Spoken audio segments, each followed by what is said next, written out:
দোহায় মার্কিন প্রতিনিধিদের সাথে বৈঠক বয়কট ইরানের, চুক্তির শর্ত লঙ্ঘন করে লেবাননের দখল না ছাড়ার ঘোষণা নেতানিয়াহু। জন্মসূত্রে নাগরিকত্ব বাতিলের ট্রাম্পের নির্বাহী আদেশে খারিজ করেছে মার্কিন সুপ্রিম কোর্ট। সংবিধানের বিজয় বলছেন ডেমোক্র্যাটরা। ভারতের রাম মন্দিরে ভক্তদের দানের টাকা আত্মসাতের ঘটনায় বিপাকে বিজেপি। উত্তরপ্রদেশের নির্বাচনে চ্যালেঞ্জ দেখছেন বিশেষজ্ঞরা।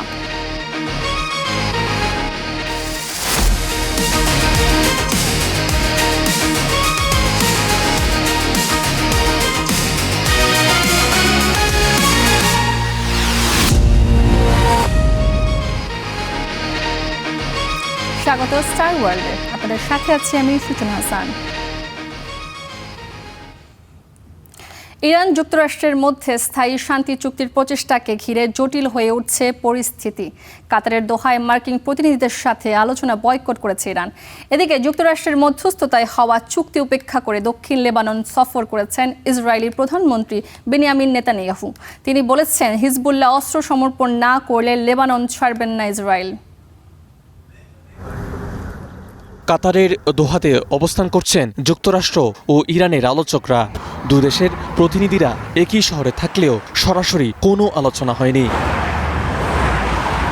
মধ্যস্থতাকারী দেশ কাতারও জানিয়েছে, কারিগরি পর্যায়ে প্রত্যক্ষ বা পরোক্ষ উভয় ধরনের আলোচনা চলছে। এটি ফলপ্রসূ হলে উচ্চ পর্যায়ের বৈঠক অনুষ্ঠিত হবে। এরই মধ্যে কাতারের প্রধানমন্ত্রীর সাথে বৈঠক করেছে মার্কিন প্রেসিডেন্ট ডোনাল্ড ট্রাম্পের বিশেষ দূত স্টিভ উইটকফ ও জামাতা জেরেড কুশনার। ইরানের পররাষ্ট্র মন্ত্রণালয় স্পষ্ট করেছে, স্থায়ী শান্তি চুক্তির লক্ষ্যে কাতারের দোহায় হচ্ছে না ইরান যুক্তরাষ্ট্র আলোচনা। দোহায় শুধুমাত্র মধ্যস্থতাকারীদের মাধ্যমেই পরোক্ষ আলোচনা সারবে তেহরান। আর ইরানের পার্লামেন্ট স্পিকার মোহাম্মদ বাগের গালিবাফ সাফ জানিয়েছেন, লেবাননে সংঘাত বন্ধ, তেলের নিষেধাজ্ঞা প্রত্যাহার ও জব্দ তহবিল মুক্ত করার শর্ত বাস্তবায়নের আগ পর্যন্ত চূড়ান্ত চুক্তির আলোচনা নয়। হরমুজকে ইরানের জন্য কৌশলগত সর্বশ্রেষ্ঠ অস্ত্র বলেও উল্লেখ করেন তিনি।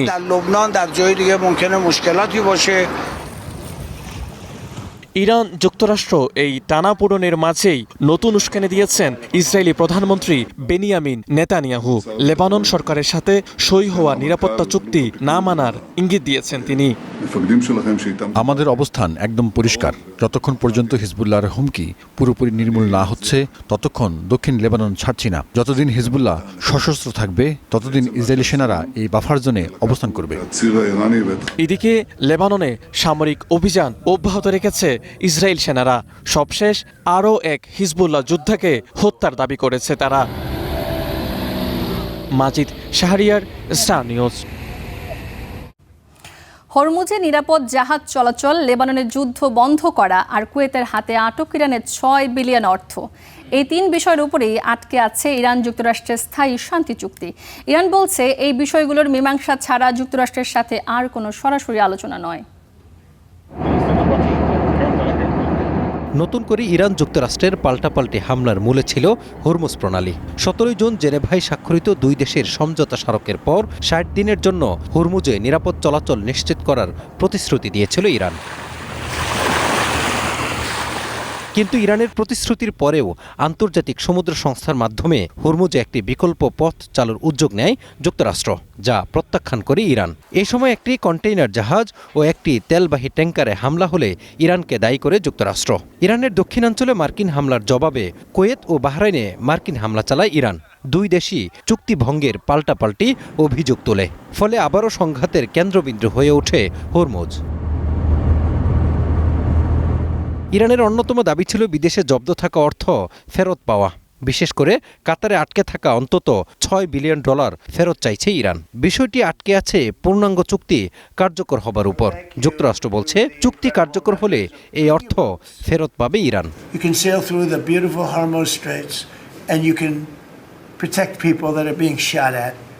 ইরান বারবারই বলছে, পারমাণবিক অস্ত্র তৈরি তাদের উদ্দেশ্য নয়।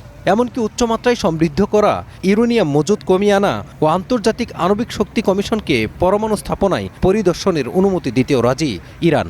কিন্তু বিনিময়ে ধাপে ধাপে নিষেধাজ্ঞা প্রত্যাহার ও অর্থনৈতিক সুবিধার সংক্রান্ত স্পষ্ট ঘোষণা চায় ইরান। ইরানের যে দাবিগুলো এখনও অমীমাংসিত তা হলো ইরানের সার্বভৌমত্বের প্রতি যুক্তরাষ্ট্রের স্বীকৃতি, অভ্যন্তরীণ বিষয়ে হস্তক্ষেপ না করার নিশ্চয়তা, ইরানের চারপাশ থেকে মার্কিন সামরিক উপস্থিতি কমানো, নতুন নিষেধাজ্ঞা আরও বন্ধ রাখা, অর্থনৈতিক পুনর্গঠনে সহায়তা এবং লেবাননে যুদ্ধ বন্ধ করা।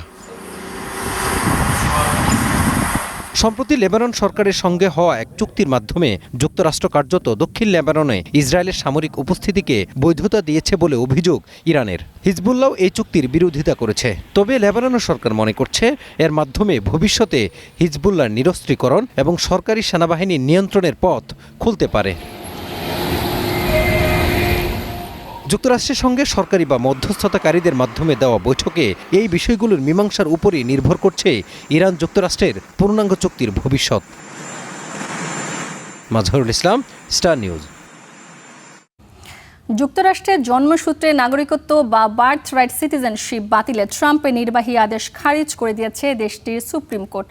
জন্মসূত্রে নাগরিকত্ব পাওয়ায় 150 বছরের এই নীতি বাতিল করতে চেয়েছিলেন ট্রাম্প, কিন্তু 6-3 ভোটে ট্রাম্পের আদেশটি খারিজ করে দেন সুপ্রিম কোর্ট। এদিকে সংবিধানের ঐতিহাসিক বিজয় হিসেবেই দেখছেন মানবাধিকার কর্মী ও ডেমোক্র্যাট নেতারা। এই রায়ের দিকে তাকিয়েছিল যুক্তরাষ্ট্রের কোটি কোটি অভিবাসী। অবসান হলো তাদের অনিশ্চয়তার। অবৈধ বা সাময়িকভাবে যুক্তরাষ্ট্রে থাকা বাবা মায়ের সন্তানদের জন্মসূত্রে নাগরিকত্ব পাবার অধিকার অক্ষুণ্ণ রাখলেন মার্কিন আদালত। এক নির্বাহী আদেশে এই অধিকার বাতিল করতে চেয়েছিলেন প্রেসিডেন্ট ডোনাল্ড ট্রাম্প, তবে তার আদেশটিকে 6-3 ভোটে নাকচ করে দিয়েছেন সুপ্রিম কোর্ট।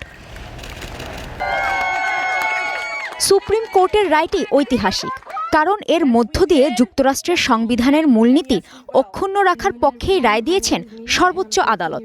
রায়টিকে স্বাগত জানিয়েছেন অভিবাসী অধিকার কর্মী, আইন প্রণেতা ও ডেমোক্রেট নেতারা। সুপ্রিম কোর্ট যে রায় দিয়েছে তা খুবই সঠিক। জন্মসূত্রে নাগরিকত্বের ধারণাটি 100 বছরের বেশি পুরনো। আপনি যদি যুক্তরাষ্ট্রে জন্মগ্রহণ করেন তবে আপনি একজন আমেরিকান নাগরিক। ট্রাম্প ক্ষমতায় আসার পর থেকে আমি আদৌ বাড়ি ফিরতে পারবো কিনা তা নিয়ে ভাবতে হচ্ছে। গর্ভবতী মায়েরা ভয় পাচ্ছেন, তাদের শিশুরা কোনো আশ্রয় পাবেন কিনা। সে কারণে আমি এই লড়াই চালিয়ে যাব। নিজের পক্ষে রায় না পেয়ে যথারীতি সামাজিক যোগাযোগ মাধ্যমে ক্ষোভ ঝেড়েছেন ট্রাম্প। আদালতের সিদ্ধান্তকে হতাশাজনক আখ্যা দিয়ে জন্মসূত্রে নাগরিকত্ব বাতিলের লড়াই চালিয়ে যাওয়ার অঙ্গীকার করেন তিনি। দীর্ঘ ও জটিল কোনো সাংবিধানিক সংশোধনের প্রয়োজন নেই। কংগ্রেসের উচিত আজই আমাদের দেশের জন্য ব্যয়বহুল ও অন্যান্য জন্মসূত্রে নাগরিকত্বের আইনটি বাতিলে কাজ শুরু করা। হোয়াইট হাউসের chief of staff Stephen Miller এই রায়কে সুপ্রিম কোর্টের ইতিহাসের অন্যতম ধ্বংসাত্মক সিদ্ধান্ত বলে মন্তব্য করেছেন। যুক্তরাষ্ট্রের গৃহযুদ্ধের পর 1858 সালে মূলত দাসত্ব থেকে সদ্য মুক্তি পাওয়া কৃষ্ণাঙ্গদের অধিকার রক্ষায় সংবিধানের 14তম সংশোধনী আনা হয়। তখন থেকেই দেশটিতে জন্ম নেয়ারা স্বয়ংক্রিয়ভাবেই নাগরিকত্বের অধিকার ভোগ করছেন। সেই মূলনীতিকে অক্ষুণ্ণ রাখার কথা জানান প্রধান বিচারপতি জন রবার্টস। কাজী শাহরিন, স্টার নিউজ। এদিকে ট্রাম্পের আরও একটি আবেদন খারিজ করে দিয়েছেন যুক্তরাষ্ট্রের সুপ্রিম কোর্ট। এই আবেদনে যুক্তরাষ্ট্রের ফেডারেল রিজার্ভ ব্যাংকের গভর্নর লিসা কুককে বরখাস্ত করতে চেয়েছিলেন ট্রাম্প, কিন্তু আদালত কেন্দ্রীয় ব্যাংকের দীর্ঘদিনের স্বাধীনতা রক্ষার নীতির পক্ষে রায় দিয়েছেন। ফলে গভর্নর লিসা কুককে আর সরাতে পারছেন না ট্রাম্প। ট্রাম্পের আবেদনটি 5-4 ভোটে খারিজ করে দেন আদালত। 1913 সালে ফেডারেল রিজার্ভ ব্যাংক প্রতিষ্ঠার পর এই প্রথম কোনো গভর্নরকে সরিয়ে দেওয়ার চেষ্টায় বাদ সাধল আদালত। 2025 সালে জানুয়ারিতে দায়িত্ব নেওয়ার পর মর্টগেজ জালিয়াতির অভিযোগ তুলে লিসা কুককে সরিয়ে দেওয়ার চেষ্টা করেন ট্রাম্প, যেটিকে একটি অজুহাত বলেছিলেন লিসা। তার মেয়াদ ছিল 2038 সাল পর্যন্ত। 2022 সালে সাবেক প্রেসিডেন্ট জো বাইডেন লিসা কুককে নিয়োগ দেন। ভারতের অযোধ্যার রাম মন্দিরে ভক্তদের দান করা কোটি কোটি রুপি ও ধন সম্পদ আত্মসাতের ঘটনায় বিপাকে বিজেপি। এই ঘটনায় মন্দিরের দান সামগ্রী গণনার কাজে জড়িত 8 জনকে গ্রেফতার করেছে পুলিশ, কিন্তু মূল হোতারা এখনও ধরা ছোঁয়ার বাইরে। আগামী বছরের শুরুতে হতে যাওয়া উত্তরপ্রদেশ বিধানসভা নির্বাচনের আগে দুর্নীতির এই অভিযোগ বিজেপির জন্য চ্যালেঞ্জ হয়ে উঠতে পারে বলে মনে করছেন বিশ্লেষকরা। 2024 সালের 22 জানুয়ারি ইতিহাসে সবচেয়ে বড় ও জাঁকজমকপূর্ণ এক আয়োজনের সাক্ষী হন ভারতবাসী। এদিন অযোধ্যায় রাম মন্দির উদ্বোধন করেন নরেন্দ্র মোদী। ঘোষণা দেন একমাত্র বিজেপি ভারতে হিন্দু ধর্মের রক্ষাকর্তা।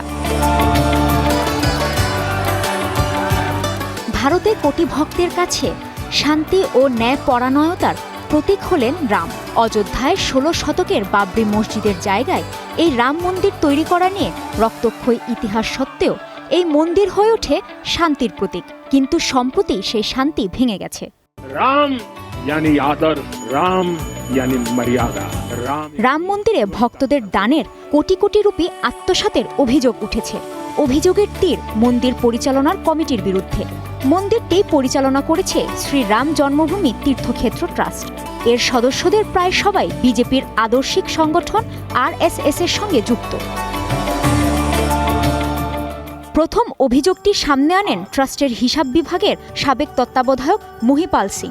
জানান, মন্দিরে দান করা কোটি কোটি রুপি গায়েব হয়ে গেছে। বিজেপি শাসিত উত্তরপ্রদেশের সরকার একটি তদন্ত কমিটি করে। কমিটি অভিযোগের সত্যতা পেয়েছে। মন্দিরের দান সামগ্রী গণনায় নিয়োজিত 8 জনকে গ্রেফতার করে পুলিশ, কিন্তু মূল হোতারা এখনও ধরাছোঁয়ার বাইরে। 1992 সালে বাবরি মসজিদ ভাঙার ঘটনায় অভিযুক্তদের একজন সন্তোষ দুবে। মসজিদ ভাঙার কৃতিত্ব ঘোষণা করাদের একজন তিনি। हाई प्रोफाइल चोरों को बचाने के लिए हाई प्रोफाइल लोगों का सहयोग होता है। 2019 সালে ভারতের সুপ্রিম কোর্ট অযোধ্যার বিতর্কিত জমিটি হিন্দুদের হাতে তুলে দিয়ে মসজিদ ভাঙাকেও বেআইনি বলে রায় দেয়। তবে খালাস পান সন্তোষ দুবে সহ অভিযুক্তরা। মন্দিরের দানকে ঘিরে এমন দুর্নীতিতে ক্ষুব্ধ সেই সন্তোষ দুবে। এই দুর্নীতি আমাকে এমন যন্ত্রণা দিচ্ছে যা ভাষায় প্রকাশ করা যায় না। অসৎ চোরেরা রাম মন্দির চালাচ্ছে। তারা এমন এক ভয়ের পরিবেশ তৈরি করেছে যে কেউ তাদের বিরুদ্ধে মুখ খুলতে সাহস পাচ্ছে না। রাজনৈতিক বিশ্লেষকদের মতে আগামী বছরের শুরুতে হতে যাওয়া উত্তরপ্রদেশ বিধানসভা নির্বাচনের আগে দুর্নীতির এই অভিযোগ বিজেপির জন্য চ্যালেঞ্জ হয়ে উঠতে পারে। ধর্মীয় আবেগকে রাজনৈতিকভাবে ব্যবহার করা এবং বিভাজনের রাজনীতি করা একসময় উল্টো ফল দিতে পারে। এতদিন যা বিজেপিকে রাজনৈতিকভাবে লাভ দিয়েছে, এখন সেটাই তাদের বড় ক্ষতির কারণ হতে পারে। রামের হাজারো ভক্ত যারা বিজেপির সমর্থক, তারা এখন প্রতারিত হবার অভিযোগ করছেন। কারণ বিজেপি দাবি করেছিল তারাই একমাত্র হিন্দু ধর্মের রক্ষাকর্তা। কিন্তু এই ঘটনা বিজেপির সেই দাবির প্রতি চ্যালেঞ্জ ছুড়ে দিয়েছে। राम यानी सत्य और पराक्रम का संगम। কাজী শাহরিন, স্টার নিউজ। লেবাননে চলমান যুদ্ধ পরিস্থিতিতে অনিয়মিত প্রবাসী শ্রমিকদের মানবিক বিবেচনায় দেশে ফেরার সুযোগ দিয়েছে দেশটির সরকার। এই কর্মসূচির আওতায় 170 জন বাংলাদেশের এক্সিট ভিসার অনুমোদন দিয়েছে লেবাননের জেনারেল সিকিউরিটি। এর আগে প্রথম ধাপে 130 জনের আবেদন অনুমোদিত হবার পর মোট 300 প্রবাসী জরিমানা ছাড়াই দেশে ফেরার সুযোগ পান। এ উপলক্ষে বৈরুতে বাংলাদেশ দূতাবাস এক বিশেষ ব্রিফিংয়ে প্রবাসীদের এক্সিট ভিসার সংগ্রহের দিক নির্দেশনা দেওয়া হয়। গত মে মাসে শুরু হওয়া এই বিশেষ কার্যক্রমে এ পর্যন্ত 6 শতাধিক অনিয়মিত বাংলাদেশি নিবন্ধন করেছেন।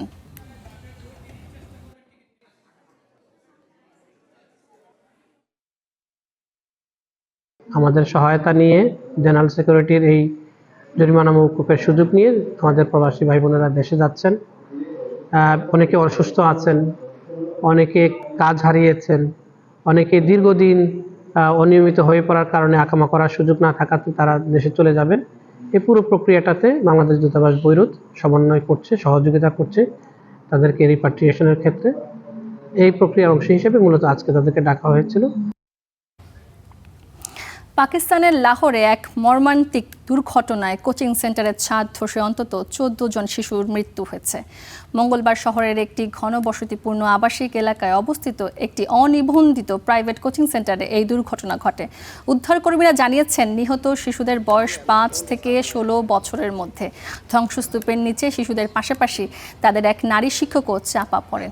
জানা গেছে, ভবনটিতে সংস্কার কাজ চলার সময় হঠাৎ জরাজীর্ণ ছাদটি ভেঙে পড়ে। এই ঘটনায় গভীর শোক প্রকাশ করেছেন পাকিস্তানের প্রধানমন্ত্রী শাহবাজ শরীফ।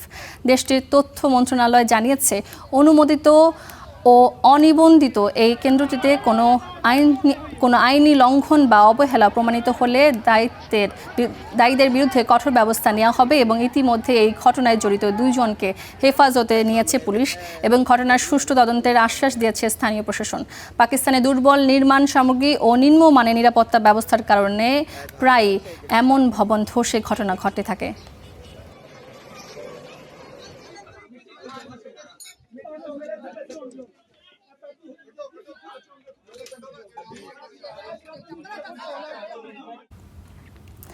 আলবেনিয়ায় দ্বীপ রক্ষার বিক্ষোভ ক্রমশ সরকার পতনের এক দফা আন্দোলনে রূপ নিচ্ছে। আলবেনিয়ার 2টি দ্বীপে বিলাসবহুল রিসোর্ট নির্মাণ করতে চায় ট্রাম্পের জামাতা জ্যারেড কুশনারের আবাসন প্রতিষ্ঠান, কিন্তু এতে রাজি নন দেশটির মানুষ। কিন্তু কেন? কি আছে আলবেনিয়ার দ্বীপ দুটিতে? ট্রাম্পের জামাতা জ্যারেড কুশনারের আবাসন প্রতিষ্ঠানের কাছে দ্বীপ বিক্রির অভিযোগে উত্তাল আলবেনিয়া। 2টি দ্বীপে বিলাসবহুল রিসোর্ট নির্মাণ করতে চান কুশনার। এতে রাজি নয় আলবেনিয়ার জনগণ। প্রায় মাসব্যাপী চলা বিক্ষোভ এখন প্রধানমন্ত্রী এদি রামা সরকারের পতনের এক দফা আন্দোলনে রূপ নিয়েছে। এই হলো সেই দ্বীপ যার নাম সাসান আইল্যান্ড। সমুদ্রের 10 কিলোমিটার ভেতরে আছে জভেরনেচ নামের আরেকটি দ্বীপ। 2টিতেই তৈরি হবে বিলাসবহুল রিসোর্ট। গত মাসে জেভেরনেচে বেড়া নির্মাণ শুরুর পর বিক্ষোভের মুখে সেই বেড়া সরিয়ে নেওয়া হয়। আলবেনিয়ার সবচেয়ে বড় দ্বীপ সাসান, এর উপকূল রেখার দৈর্ঘ্য 15 কিলোমিটার। দ্বিতীয় বিশ্বযুদ্ধের সময় দ্বীপটি ছিল ইতালির। যুদ্ধের পর এটি আলবেনিয়ার হাতে আসে। তখনকার কমিউনিস্ট সরকার বিদেশি আক্রমণের আশঙ্কায় এখানে 3000 বাংকার নির্মাণ করে। দ্বীপের চারপাশে আজও অবিস্ফোরিত গোলাবারুদ ও সেই আমলের পেতে রাখা মাইনগুলো রয়ে গেছে। দ্বীপটির তীর ও সাগরের 10 মিটার গভীরে মাইন ও শেল পাতা আছে। আপনি হয়তো রিসোর্ট এলাকায় নিরাপত্তা নিশ্চিত করবেন, কিন্তু পর্যটকরা পুরো এলাকায় চলাফেরা করবে। এর মানে হলো আপনাকে পুরো দ্বীপের মাইন পরিষ্কার করতে হবে।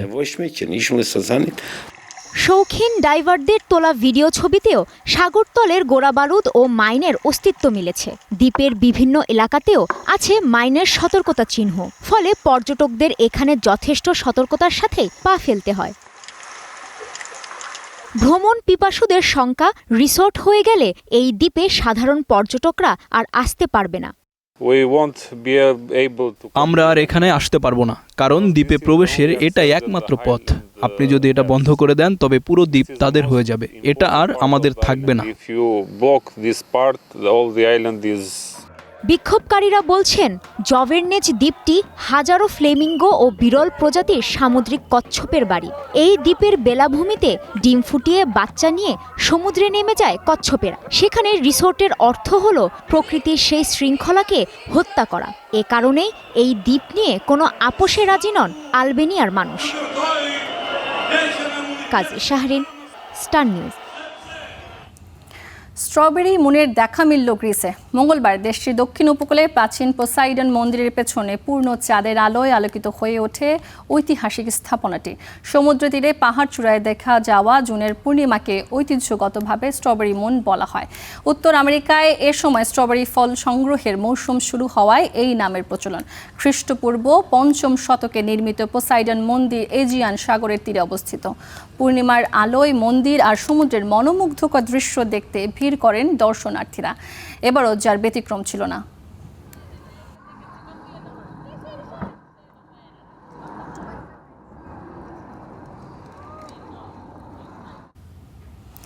এই ছিল আজকের স্টার ওয়ার্ল্ডে। এতক্ষণ সাথে থাকার জন্য ধন্যবাদ সবাইকে।